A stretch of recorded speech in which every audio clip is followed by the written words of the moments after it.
ကျွန်တော်တို့ကNAN ရဲ့lesson 2ကိုဆက်သွားမှာပေါ့နော် lesson 2ကိုဆက်သွားတဲ့နေရာမှာကျွန်တော်တို့ဒီဘာကြောင့် project ရဲ့ note တွေကိုလေ့လာနေလဲပေါ့နော်ပုံမှန်အဖြစ်က project ရဲ့ note တွေကိုလေ့လာခြင်းအပြင်ဒီ project design ကိုနံပါတ်1ချက်အနေနဲ့မြင်မယ်အဲ့တော့ project design ဆွဲတဲ့နေရာမှာဘာ note တွေလိုအပ်လဲဆိုတာကိုကိုယ်သိစေခြင်းတဲ့အတွက် project တစ်ခုကိုကျွန်တော်တို့က reference ယူပြီးတော့နော်အဲ့ project မှာသုံးတဲ့ဥစ္စာတွေကိုအကြမ်းမြင်အဖြစ်ကျွန်တော်ရှင်းပြခြင်းဖြစ်တယ်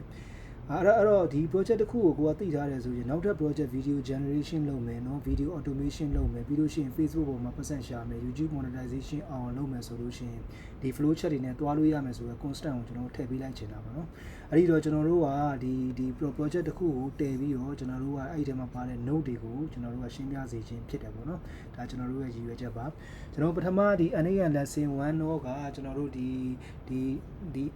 idea agent ဒီစောက်ပုံနေပြီးလို့ရှိရင် ChatGPT เนาะပြီး memory 2เนาะပြီးလို့ရှိရင် output parser ပြီးရင်နောက်တစ်ခုကပါလဲဆိုနောက်ထပ် agent က prompt agent ပေါ့နော် prompt agent ဆိုပြီးတော့ကျွန်တော်တို့ရှင်းပြခဲ့တယ်ပေါ့နော်အဲ့တော့ agent တိုင်းမှာကဘာသိထားရမလဲဆိုလို့ရှိရင် input ထည့်တယ်เนาะ system prompt ထည့်တယ်ဒါ system message ပေါ့နော်ပြီးရင် output ပြန်ထွက်တယ်เนาะပြီးရင်နောက်တစ်ခုက flow တိုင်းမှာလဲflow တိုင်းမှာလဲဒီကောင်ကအဝင် input ဖြစ်ပြီးတော့ဒီကောင်က output ဖြစ်မယ်အဲ့ဒီတော့ကြောင့်တခုခု error တက်တယ်ဆိုလို့ရှိရင် input ကတက်တာလား output က error တက်တာလားဆိုတာကိုကျွန်တော်တို့ဆုံးဖြတ်ပြီးတော့ဒီ verify လုပ်တဲ့နေရာမှာလွယ်ကူသွားပါလိမ့်မယ်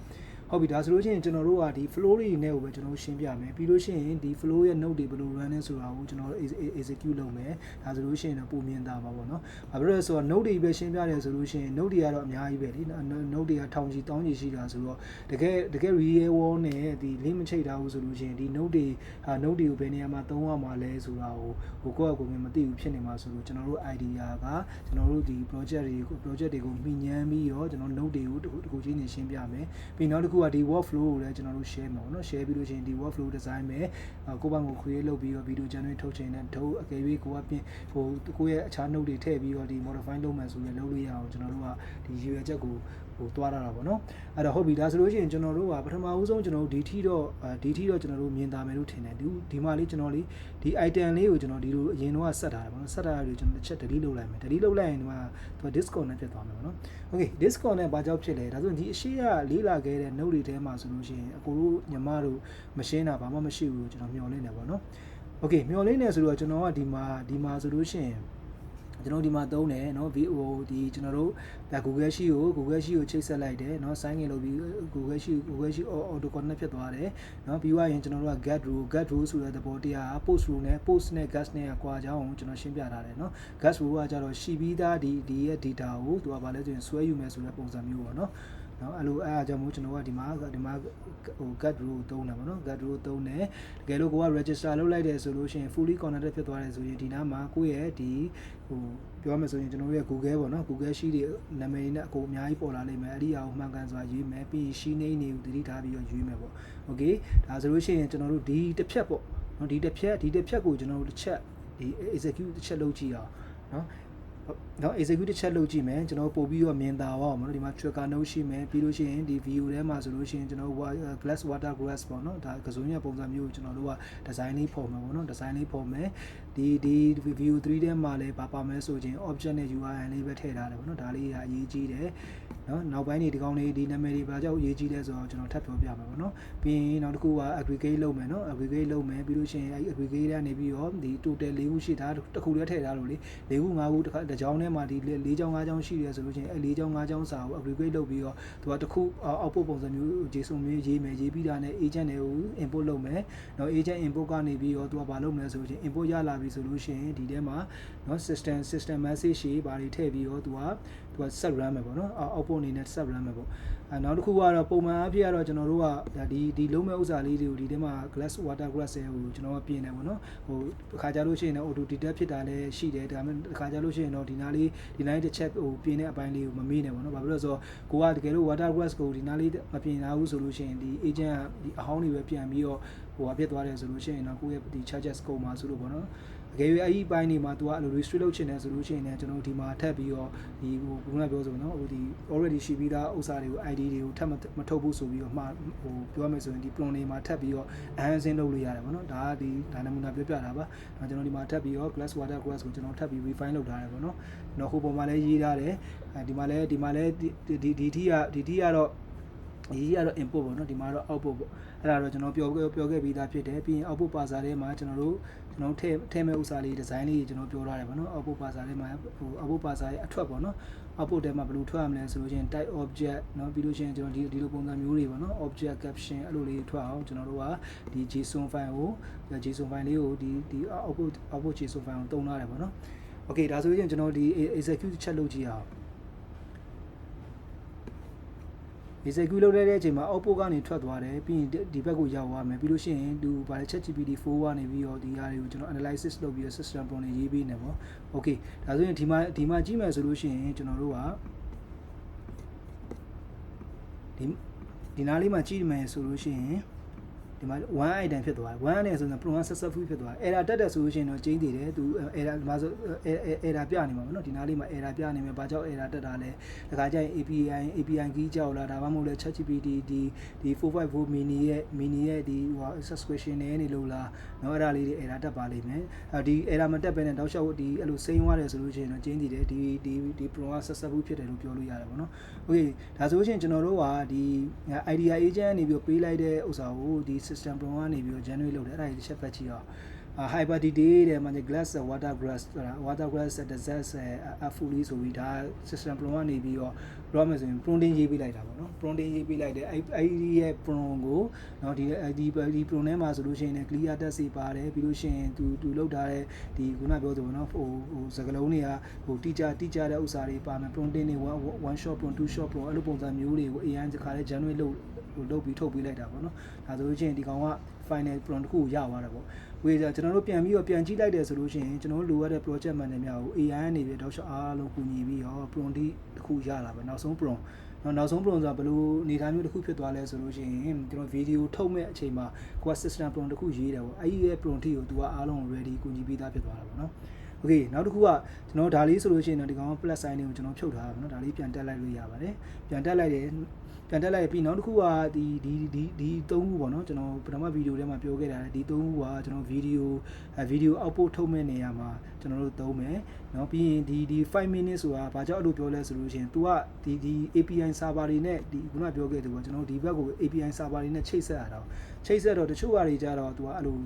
real time ပုံစံမျိုးမဖြစ်တာလည်းရှိတယ်သူ့ကို time gap ပုံစံမျိုးပေါ့နော်အချိန်တစ်ခုပေးရတာပေါ့အဲ့ဒါမှလည်း तू က error မတက်မှာပေါ့နော်အဲ့ဒါကြောင့်မို့ကျွန်တော်တို့ကဒီမှာဆိုလို့ရှိရင်ကျွန်တော်တို့က5 minutes ဆိုပြီးတော့ပေးထားတယ်ပေါ့နော်တော်တော်များများတော့ normally ရတော့5 minutes ပေးထားတယ်ပေါ့နော်ဒါကတော့ဒီကြားထဲမှာထည့်ထားတဲ့ note တစ်ခုပါเนาะ time gap တစ်ခုပါပြီးရင်ဒါကတော့ကျွန်တော်ပထမဗီဒီယိုထဲမှာလည်းရှင်းပြခဲ့ပြီးပါပြီ post နဲ့ gap နဲ့ပါကွာတယ်เนาะ post ကတော့ကျွန်တော်တို့တွေခုနကရခဲ့တယ်ဒီမှာရခဲ့တယ်မှာเนาะ input ဖြစ်သွားပြီလားဒီရခဲ့တဲ့ prompt ကိုကျွန်တော်တို့ကဒီ API ကနေဖြတ်ပြီးတော့ဒီ FAL AI view 3ထဲမှာဒီဟာတွေကို video generate လုပ်မှာပေါ့เนาะ generate လုပ်မယ်ပြီးရင်သူကဒီ time gap 5 minute 5 minute စောင့်မယ်စောင့်ပြီးသွားပြီဆိုလို့ရှိရင်နောက်တစ်ခုကဘာထပ်သွားမလဲဆိုလို့ရှိရင်မှာကြည့်လိုက် gap result เนาะအရေးကြီးရနော် gap result ကကြတော့ तू ကကျွန်တော်တို့ထုတ်ပေးပြီးသားဗီဒီယိုပြန်ယူလိုက်တာเนาะပြန်ယူလိုက်တာဆိုတော့ gap result ဖြစ်လာမယ်ပြီးဒီနေရာမှာကကျွန်တော် API key ထည့်ပေးရမယ်เนาะ API key ထည့်ပေးရမယ်နောက်တစ်ခုကကျွန်တော်တို့ကအခါကြလို့ရှိရင်ဗာလဲဆိုရင်ဟို project တစ်ခုဆန်လိုက်တယ်ဆိုလို့ရှိရင် तू ကအဲ့လိုမှားပြီးတော့ဒီ open AI တို့ open Sora တို့ဘာလို့ API key တွေဝင်နေတတ်တယ်เนาะအဲ့လိုမျိုးဆိုလို့ရှိရင်တော့နည်းနည်းလေးသတိထားပြီးတော့ကိုယ့်ပြန်ကြည့်ပေါ့เนาะကိုယ့်ရဲ့ API key ကဘယ်လိုဘာကိုသုံးပါလဲဆိုတော့ပြန်ကြည့်ပေါ့เนาะဒီမှာဆိုလို့ရှိရင်ကျွန်တော်တို့ကဒီလိုလဲကြည့်လို့ရတယ်เนาะဘယ်လိုကြည့်လို့ရလဲဆိုလို့ရှိရင်ဒီမှာကြည့်လိုက်ကျွန်တော်ပြမယ်ဒီမှာကpost မှာသလား post ဆိုလို့ရှိရင်เนาะ post ဆိုလို့ရှိရင်သူကဘာလဲဆိုလို့ရှိရင်ကျွန်တော်တို့ဒီ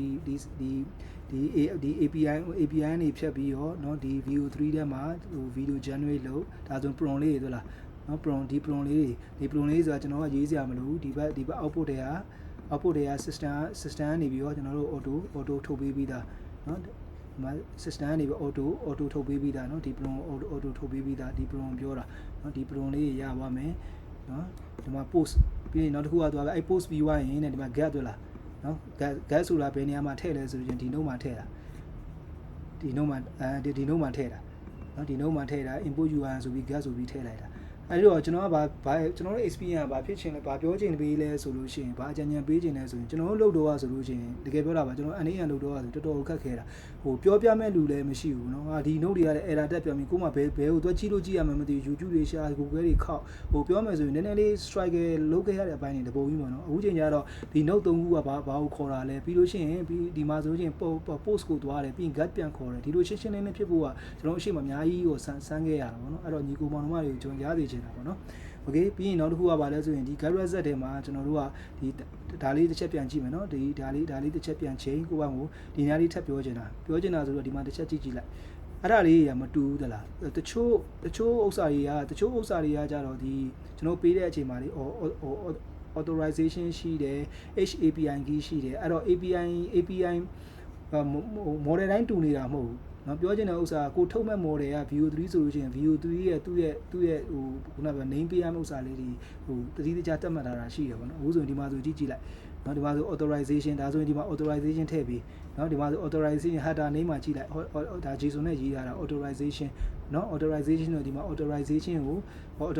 authorization ကိုထည့်ပေးရမယ်နော် authorization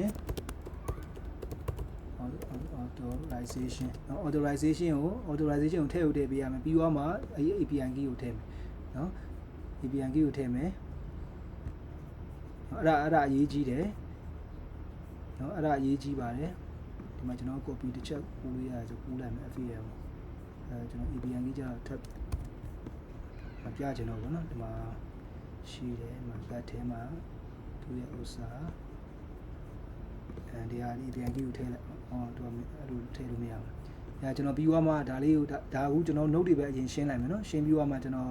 API key ထည့်ပြီးတဲ့အချိန်ကျမှကျွန်တော်တစ်ချက်ပြန်ထုတ်ပြမယ်ပေါ့နော် Okay ဒါဆိုရင်ဒီ၃ခုနေရာမှာကျွန်တော်သတိထားရမှာ post ရှိမယ် get ရှိမယ်ပြီးလို့ရှိရင်ကိုယ့်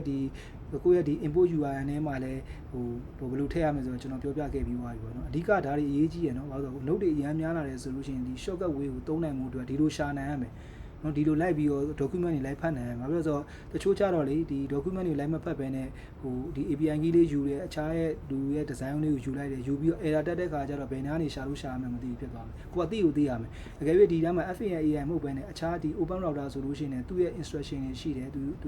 developer tools တွေရှိတယ်အဲ့လိုနေရာမျိုးမှာသွားဖတ်ပါအဲ့သွားဖတ်တဲ့အချင်းကိုလုပ်တယ်ဆိုလို့ရှိရင်ဒီ note တွေကလည်းဘာမှမဟုတ်တော့ဘာအရန်ကိုလွယ်ကူရမယ်ကျွန်တော်တို့တော့ဆိုရင်ဒီ note တွေကိုဖတ်ရတဲ့အချင်းမရှိတဲ့ခါကျတော့ကျွန်တော်တော်တော်လေးကိုဒီ strike လုပ်ခဲ့ရတယ်ပေါ့နော်ဟုတ်ပြီဒါဆိုရင်ကျွန်တော်တို့ကဒီမှာထပ်ပြီးတော့ဒီ successful ဖြစ်သွားတဲ့အချိန်မှာလည်း3 second 30 second စောင့်မယ်ဒါတွေကတော့ format တွေပေါ့နော် format တွေထည့်ထားပေးရမယ်ပေါ့ Okay ပြီးရင် result ကကြတော့ကျွန်တော် video မှာဒီမှာ video JSON.video URL ဆိုတာဟိုဘက်ကနေထုတ်ပေးလိုက်တာเนาะ video 3ကနေထုတ်ပေးတဲ့ URL ပေါ်လာပြီ URL ပေါ်လာပြီဆိုလို့ရှိရင်ကျွန်တော်တို့ရဲ့အားလုံးက process ကတော်တော်အဆင်ပြေသွားပြီပြီးသွားပြီ post လုပ်တယ် get လုပ်တယ်ပြီးရင်30 second စောက်တယ်ပြီးရင် URL video URL ရောက်လာပြီเนาะရောက်လာပြီဆိုတော့ကျွန်တော်ဒီမှာဒီလိုလေးပေါ့เนาะအဲ့လိုလေးပုံစံမျိုးရောက်လာခဲ့ပြီပေါ့နော်ဒါဆိုရင် final အဆင့်တစ်ခုဖြစ်သွားပြီ Okay ဒါဆိုလို့ရှိရင်ဗီဒီယိုကဒီတိရောက်သွားပြီဗီဒီယိုရဲ့ဒီတိရောက်သွားပြီဆိုလို့ရှိရင်ကျွန်တော် AI automation ကိုဘာကြီးထပ်ခိုင်းတာလဲဆိုတော့ဒီမှာကျွန်တော်တို့ဒီမှာ delete first row တွေမှာဆိုရင်ကျွန်တော်ပြန်ကြည့်မယ်နော်ဒါကတော့ Google Sheet တွေကနေပြီးတော့ကျွန်တော်တို့ပထမဦးဆုံး Google Sheet ကိုရှင်းပြခဲ့သလိုပဲ Google Sheet အကောင့်ဝင်မယ်ပြီးရင်သူကဒီမှာကျတော့ get မဟုတ်တော့ delete row ဖြစ်သွားပြီဟုတ်လား delete row ဘာကြောင့်ဖြစ်လဲဆိုလို့ရှိရင်ဒီအဟောင်းကိုဖြတ်ခိုင်းတာနော်အရှိမရှိနေတဲ့အဟောင်းဆိုလို့ရှိရင် तू ကဖြတ်ပြီးနော်ဖြတ်ပြီး delete row ဖြတ်ပြီးပြီးသွားပြီဆိုလို့ရှိရင် तू ကတော့ဒီဟိုဒီဘယ်နေရာမှာဖြတ်မယ်ဆို start 2မှာဖြတ်မှာပေါ့နော်ဒီမှာ start 2မှာဆိုရင်ဒီမှာ start 2လေးရေးထားတယ်နော် column ကကြတော့ဒီ row column ကကြတော့ဒီလို1ပေါ့နော် तू အဲ့လိုသွားတာပေါ့နော်ဒီမှာ तू ကနေ तू ဒါဖြတ်မယ်ပြီးရင် row ဒီ row က column 1ဒီ row 2ကိုဖြတ်မယ် तू အဲ့လိုပုံစံမျိုး auto လုပ်ပေးထားတာပေါ့နော်အဲ့လိုပေးထားတဲ့စာလုပ်ပေးထားခြင်းဖြစ် तू ကဘာလဲဆိုရင်ဒီမှာ तू အကုန်ပြတ်သွားမယ်ပြတ်ပြီးရတဲ့ခါကျမှ तू ကဘာလုပ်မလဲဆိုရင်ထပ်ပြီးတော့အဲ့ဒီရဲ့ဒီ Google Sheet note နော် note ဆိုတာအဲ့ဒီရဲ့ same note မှာပဲဒီမှာထပ်ပြီးတော့ तू ဘာထပ်ရေးလဲဆိုလို့ရှိရင် append row ဆိုပြီးထပ်ရေးရဆိုတာ append row ဆိုရင်ထပ်ထည့်လိုက်တာနော်ဖြတ်ပြီးတဲ့ဥစ္စာဖြတ်ပြီးတော့အဟောင်းဖြတ်ပြီးတော့အသစ်ပြန်ထည့်တယ်အဲ့လိုပုံစံမျိုးပေါ့နော်အဲ့လိုပုံစံမျိုးလေးသွားတယ်ဒီမှာ object ကကြတော့ဒီက water grass ဆိုတဲ့ဥစ္စာကို तू ယူလိုက်တယ်နော်ဒီက water grass ကို तू ယူတယ်ပြီးရင်ဒီ URL ကိုခုနကထွက်လာတဲ့ URL ဒါ URL မထွက်လာတဲ့အတွက် तू ကဘာလဲဆိုစိမ့်နေတာပေါ့နော်ဒါတွေက JSON file တွေ နော်သူကတိတ်ကြိုက်တာပေါ့နော် JSON file တွေကြိုက်တယ်ပြီးနောက်တစ်ခုကလေ face နဲ့ expression ရှိရတယ်လား face ဆိုလို့ရှိရင်ကိုဒီလိုလေးပေါ်တာပေါ့နော်ဒီလိုလေးပေါ်တယ် idea agent တွေကထွက်လာတဲ့ကောင်ကိုသူကညွှန်ပြတဲ့ပုံစံမျိုးလေးပေါ်တာပေါ့နော်ဒီမှာဒီလိုလေးပေါ့ idea agent ဒီကောင်လေးကိုယူလာတာသူကနော်ဒီကောင်လေးကိုယူလာတာနော်ပြီးရင် expression ဆိုလို့ရှိရင်သူက JSON file လေးဖြစ်သွားမှာ watercress and watercress တတိထားမယ်နော်တခါတည်းကြားလို့ရှိရင်တော့သူကလေဟိုနီးစက်ရ input ကိုမယူဘဲနဲ့ဟိုဒီ idea agent ဘက်ကနေပြီးထုတ်ခဲ့တဲ့ဒီခုနပြောတဲ့ watercress ရဲ့ JSON ယူတာလေးတွေလည်းရှိတယ်နော်flow တိုင်းမှာနည်းနည်းတော့တတိထားမယ်ဘာလို့လဲဆိုတော့ तू က input တိုင်းကိုပဲတောက်လျှောက်ယူနေခဲ့တာတော့မဟုတ် तू လိုချင်တဲ့ point ကိုတော့ तू လိုချင်တဲ့နေရာကနေလှမ်းယူတတ်တယ်နော်အဲ့ဒါလေးအဓိကတတိထားရမယ်ဒီ flow တစ်ခုမှာ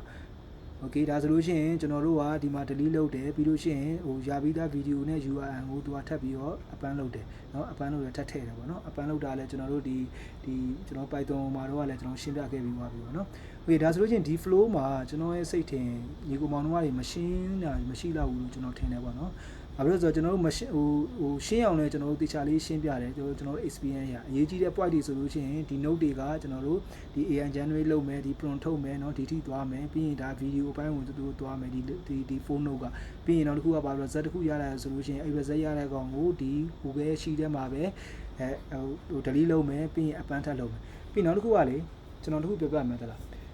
ဟုတ်ဆိုရင်ကျွန်တော် video file တစ်ခုရပါတယ်ဆိုလို့ရှိရင်ကျွန်တော်ညီကိုမောင်နှမတွေဒီ YouTube တွေ Facebook တွေမှာ monetization တွေစူးစမ်းကြတယ်เนาะစူးစမ်းကြတယ်ဆိုလို့ရှိရင်တော့ဒါကတော့ဟိုပတ်စံကုန်တဲ့နည်းပေါ့เนาะနည်းလဲဆို automation ကတော့အတိုင်းအတာထင်းရတော့သူကဒူ effort မပါခြင်းတော့ပတ်စံတော့သုံးရမှာပေါ့เนาะပတ်စံသုံးတယ်ဆိုတာကလည်းကျွန်တော်ပထမ video ထဲမှာရှင်းပြခဲ့တယ်လို့ပေါ့เนาะသူဟို$လောက်ကုန်တယ်ပေါ့$2.5ဆိုလို့ရှိရင်အေးပေါ့$2လီးပါဆိုလို့ရှိရင်တော့ဘတ် video တစ်ပုဒ်ကိုဘတ်60 90လောက်တော့ကုန်တာပေါ့เนาะဒါပေမဲ့ဟိုပြောရမယ်ဆိုလို့ရှိရင်သူ့ရဲ့ qualify ကတော့ share ပဲပေါ့နော် qualify မှာ share ပဲပြီးရင်နောက်တစ်ခုကလေ AI တွေကလေဒီကျွန်တော်တို့ဒီ Facebook platform တွေ TikTok တွေ YouTube တွေက AI နဲ့လုပ်ထားတဲ့ဥစ္စာဆိုလို့ရှိရင်သူပြောမှဆိုအရန်ကြိုက်တာသူကအရန်ဆွဲတာပေါ့နော်သူကဘာလဲဆိုရင်သူ့ရဲ့ mechanism ထဲမှာသူကဆွဲတင်တယ်ဆိုလို့ရှိရင် view တွေများတယ်ဒါပေမဲ့တချို့ကကြတော့အောင်မြင်တယ်တချို့ကကြတော့မအောင်မြင်နိုင်ဘူးပေါ့နော်ဒါကတော့လေဟိုသူ့ရဲ့ content ရဲ့သူရေရှည် structure long run ဘယ်လိုသွားလဲပုံမှာလဲမူတည်သေးတာဟုတ်နော်အဲ့ဒါလေးတော့သတိထားမှာပေါ့နော်နောက်တစ်ခုကျွန်တော် video file ရပါတယ်ဆိုလို့ရှိရင်ဒီကောင်ကလေဘာလဲဆိုလို့ရှိရင်ကျွန်တော်တို့အရန်မိုက်တယ်เนาะအရန်လဲမိုက်တယ်ဗောနော်ကျွန်တော်အခုပြပြမယ်ဒီဟာလေးကိုကျွန်တော်ဘာလို့ disable လုပ်ထားလဲဆိုလို့ရှိရင်ဒီမှာကြီးဒါဆိုရင် YouTube เนาะဒါဆိုရင် Instagram ဒါဆိုရင် TikTok เนาะဘာဖြစ်လို့ဆိုတော့ဒီ Instagram TikTok YouTube တွေကိုတစ်ပြိုင်တည်းတင်ပါတစ်ပြိုင်တည်း upload လုပ်မှာဆိုတော့ကျွန်တော်တို့ပုံမှန်ဆိုလို့ရှိရင်ကျွန်တော်တို့ဒီ API key တွေကိုတစ်ခုချင်းနေ live run ရမယ်ပြီးရင် YouTube တို့ဘာလို့ဆိုလို့ရှိရင် API key run မယ်ဆိုလို့ရှိရင်ကျွန်တော်တို့ဒီ GCP တွေအကောက်တွေပေးရမယ် JSON အကောက်တွေပေးရမယ် Instagram ဆိုလည်းဒီတိုင်းပဲเนาะတချို့ရဲ့ဒီ security ဘိုင်းတွေရှိတယ် Facebook ဆိုပိုလောင်ဆိုးသေးတယ်ကျွန်တော်တို့ဒီ flash token ဆိုလို့ရှိရင်2လနဲ့ဆိုရင်ကျွန်တော်ကဘာလဲဆိုလို့ရှိရင် expire ဖြစ်ရောเนาะအဲ့တော့ဘာလဲဆိုရင်အဲ့ flash token တွေကို auto generate အောင်ပြန်ခိုင်းရသေးတယ်เนาะအဲ့ဘိုင်းတွေရှိရောတော်တော်လေးကိုရှုပ်တယ်ဗောနော်တော်တော်လေးကိုရှုပ်တယ်အဲ့တော့ကျွန်တော်တို့တွေကဒီ Plata 2ကိုကျွန်တော်တို့သုံးလိုက်တယ်เนาะ Plata 2 AI ပေါ့เนาะကျွန်တော် Plata 2 AI ကိုကျွန်တော်တို့သုံးလိုက်တယ်သူကဘာလဲဆိုလို့ရှိရင်ကျွန်တော်လည်းမဝင်သားဘူးကြာနော်မဝင်သားဘူးဆိုတာသူကတစ်လကိုဟွာတော့ရှိတယ်ဘတ်နဲ့ဆိုရင်ဘတ်1000လောက်ရှိတယ်ဗောနော်ဘတ်1000လောက်ရှိတယ်သူက monthly နော် monthly ဆိုတော့တစ်လမသုံးဘူးဆိုလို့ရှိရင်သူကအလကားဖြစ်တာဗောနော်အဲ့လိုပုံစံမျိုးရှိတာဗောဒါပေမဲ့ဈေးနှုန်းကတော့အခုတော့ဘယ်လောက်မှန်းတော့မသိဘူးဒီမှာတော့ pricing တွေတော့ရှိတယ်နော်ဒီမှာ pricing တွေရှိတယ်အဲ့ဒါတော့ starter မှာကြည့်လိုက်နော် starter ဒီမှာဒါဆိုလို့ရှိရင်$30ဆိုရင်တော့အေးပေါ့ဟိုကတော့ဘတ်900ကျော်လောက်ရှိမှာဗောနော်ဒါဆိုလို့ရှိရင်ဒီမှာကြီးကျွန်တော်တို့ဒီမှာသူ့ရဲ့ဥစ္စာတွေမှာ starter ထဲမှာဆိုရင်ဘာကြီးပါလဲဒီမှာ11 let เนาะ11 let AI voice တွေပါတယ်ပြီးရင်နောက်တစ်ခုကဒီfeature တွေမှာဒီ feature တွေဆိုအကုန်ပါတယ်ပေါ့နော်ဒီ TikTok post ဆိုပါတော့ကျွန်တော်တို့စသုံးရဆိုလို့ချင်းဒီကောင်လေးကိုစသုံးတယ်စသုံးတော့ဘယ်လိုဖြစ်လဲဆိုတစ်လလောက်ပဲသုံးတာပေါ့နော်တစ်လ2လလောက်သုံးပြီးတော့သူကနောက်တစ်ခါမသုံးဘူးဆိုလို့ချင်းလည်းသူက monthly ကနည်းနည်းလေးဟိုပြောရမယ်ဆိုရင်ပတ်စံပေးရတာနည်းနည်း cost ကနည်းနည်းတက်တာပေါ့နော်အဲ့ဒါနဲ့ကျွန်တော်တို့ disable လုပ်ထားတယ်သူ့ကိုကြတော့လည်းအဲ့ဒီတိုင်းပဲကျွန်တော်တို့ register တင်မယ် register တင်ပြီးသွားပြီဆိုလို့ရှိရင် register တင်ပြီးသွားပြီဆိုလို့ရှိရင် तू ကဘာလဲဆိုလို့ရှိရင် API key နဲ့ create လုပ်တော့ API key လေးရလာမယ်เนาะအဲ့ API key ရလာတယ်ဆိုလို့ရှိရင်ဒီမှာသူ့ရဲ့ API key ထည့်ပေးရမယ်เนาะ Plata API key တွေဒီကောင်းရဲ့ API key ကိုထည့်ပေးရမယ်เนาะ API key ထည့်ပေးရမယ်ထည့်ပေးပြီးသွားရင် तू ကဒီတိုင်းဟိုဒီထည့်ပေးုံလောက်နဲ့ဒီကောင်းတွေ TikTok တွေဘာတွေဒီ YouTube ပေါ်တွေတင်လားဆိုတော့မတင်သေးဘူး तू ကဘာလဲဆိုရင်အဲ့ဒီမှာ token လေးတွေစောက်ရတယ် token လေးတွေစောက်ရတယ်ဆိုတာဒီမှာကျွန်တော် token လေးတွေစောက်နေ image မှာတော့ပါမလားပါနိုင်လားမသိဘူးကျွန်တော်ဒီ image မှာတစ်ချက်ကြည့်ပါဒီမှာလည်းသူထည့်တာအဲ့ဒီ Plara တူတဲ့ကိုဝင်လို့ရှိရင်သူက token လေးတွေထပ်ဆောက်ရတော့ဗောနော် Facebook ဆိုလဲ Facebook token TikTok ဆိုလဲ TikTok token YouTube token เนาะပြီးလို့ရှိရင်ကျွန်တော်တို့ဒီဟိုလဲ H2 ဘာတို့အဲ့ဒါတွေအဲ့ token တွေအားလုံး create လုပ်ရလာတဲ့ ID ပေါ့နော်ရလာတဲ့ ID ကိုရလာတဲ့ ID ကို register လုပ်ပြီးတဲ့အခါကျမှသူကဗာလဲဆိုလို့ရှိရင်ဒီကောင်းရဲ့ API ထဲမှာအားလုံး update ဖြစ်သွားတာပေါ့နော် update ဖြစ်သွားတာပေါ့ပြောရမယ်ဆိုရင်ဒီ API ရဲ့ node ထဲမှာအဲ့ဒီကို create လုပ်လိုက်တဲ့ token တွေအကုန်အကျုံးဝင်သွားတာပေါ့ဗျာအဲ့တော့အဲ့လိုtoken တွေအကုန်လုံး create လုပ်ပြီးအကျုံးဝင်လာတဲ့အတွက်ဒီကောင်အကုန်လုံး upload လုပ်ဖို့အတွက် ready ပဲပေါ့ပြောချင်တာဒီကောင်ရဲ့ API key ရဲ့နောက်မှာကိုကလုပ်ပေးရမယ့်ဥစ္စာ Facebook token တွေ create လုပ်ပါ TikTok တွေကိုတင်မဲ့